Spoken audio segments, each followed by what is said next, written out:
Video பார்த்துட்டு இருக்கவங்க எல்லாருக்கும் வணக்கம். நான் உங்கள் GV. Welcome back to our channel sound cooker.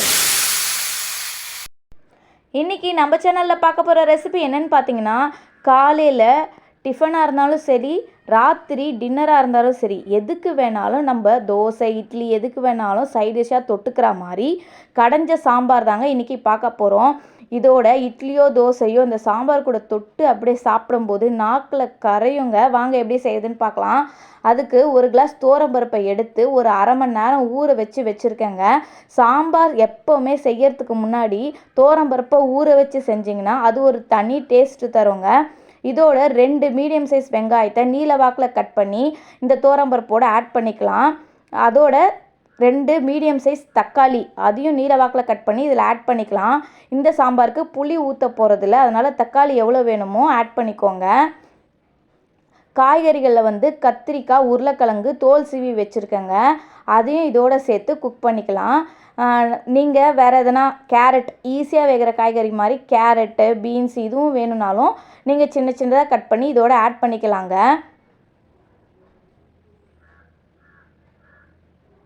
காய்கறி சாப்பிடாத குழந்தைங்கள் இந்த மாதிரி செஞ்சு கொடுத்தா தனியாக பிரித்து வைக்க மாட்டாங்க, விரும்பி சாப்பிடுவாங்க. இதோட காரத்துக்கு ஒரு 5 பச்சை மிளகா சேர்த்துக்கிறேங்க. உங்களுக்கு காரம் கம்மியாக வேணும்னா நீங்கள் அதுக்கேற்ற மாதிரி சேர்த்துக்கோங்க.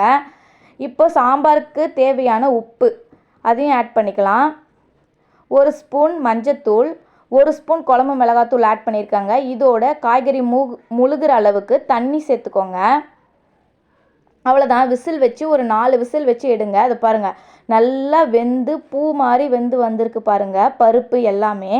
இப்போ இதை நம்ம கடைஞ்சி எடுத்துக்க போகிறோம். அந்த தண்ணியை வடிகட்டிட்டு அதுக்கப்புறமா கடைஞ்சிக்கோங்க. அவ்வளோதான். நல்லா கடைஞ்சி அந்த பருப்பே தெரியாத அளவுக்கு நல்லா கடைஞ்சி எடுத்துக்கோங்க. இப்போ நம்ம குழந்தைங்களுக்கு கத்திரிக்காய் பீன்ஸ் இதெல்லாம் போட்டால் சாதத்தில் ஓரம் எடுத்து வச்சுட்டு சாப்பிடுவாங்க. இந்த மாதிரி நீங்கள் கடைஞ்சி கொடுத்தீங்கன்னா அவங்க அது காய்கறின்னு தெரியாமல் அதையும் சேர்த்து சாப்பிடுவாங்க. அவங்களுக்கு ஹெல்த்தியான காய்கறி கிடைக்கும். இப்போ நம்ம ஓரம் எடுத்து வச்சுருக்க தண்ணியும் இதோட ஆட் பண்ணிக்கலாம். இப்போ தாளிக்கிறதுக்கு ஒரு கடாயில் எண்ணெய் விட்டுக்கோங்க. எண்ணெய் சூடாகிற வரைக்கும் வெயிட் பண்ணலாம். வீடியோ பிடிச்சிருந்தா லைக் பண்ணுங்கள், ஷேர் பண்ணுங்கள், கமெண்ட் பண்ணுங்கள். மறக்காமல் சவுண்ட் குக்கர் சேனலை சப்ஸ்கிரைப் பண்ணி வச்சுக்கோங்க. இதான் நீங்கள் ஃபஸ்ட் டைம் பார்க்குற மாதிரி இருந்தால் சப்ஸ்கிரைப் பண்ணிக்கோங்க. ஆல் பட்டனையும் கிளிக் பண்ணி வச்சுக்கோங்க. கடுகு சேர்த்துக்கலாம். கடுகு பொரிஞ்ச உடனே 1 ஸ்பூன் சீரகம் பொரிஞ்ச உடனே 10 பல் பூண்டு நசுக்கி வச்சுருக்கேன், அதையும் சேர்த்துக்கலாம். காஞ்ச மிளகா ஒரு 4 காஞ்ச மிளகா, கருவேப்பிலை 2 சேர்த்து நல்லா வதக்கி விட்டுக்கோங்க. இதோட நம்ம கடைஞ்சி வச்சுருக்க சாம்பார் துவரம்பருப்பையும் சேர்த்துக்கலாம். அவ்வளோதாங்க. சாம்பார் கொதிச்சுதுன்னா மணக்க சாம்பார் கடைஞ்ச சாம்பார் ரெடி. நீங்கள் இதை வீட்டில் ட்ரை பண்ணி பார்த்துட்டு எப்படி இருந்ததுன்னு எனக்கு கமெண்ட்டில் சொல்லுங்கள். நீங்கள் பிரேக்ஃபாஸ்ட்டுக்கோ டின்னருக்கோ எதுக்கு வேணாலும் நீங்கள் இதை தொட்டு சாப்பிட்லாம். அதே மாதிரி சப்பாத்திக்கு பருப்பு டாலுக்கு பதிலாக இதை நீங்கள் செஞ்சு கொடுத்தீங்கன்னா காரம் இல்லாமல் குழந்தைங்க விரும்பி சாப்பிடுவாங்க. காரம் நமக்கு தகுந்தாப்போல் சேர்த்துக்கலாம். அவ்வளோதாங்க.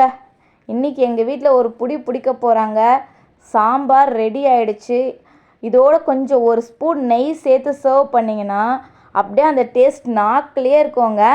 ட்ரை பண்ணி பார்த்துட்டு எப்படி இருந்ததுன்னு சொல்லுங்கள். சவுண்ட் குக்கர் சேனலை சப்ஸ்கிரைப் பண்ணி வச்சுக்கோங்க. பாய் பாய்.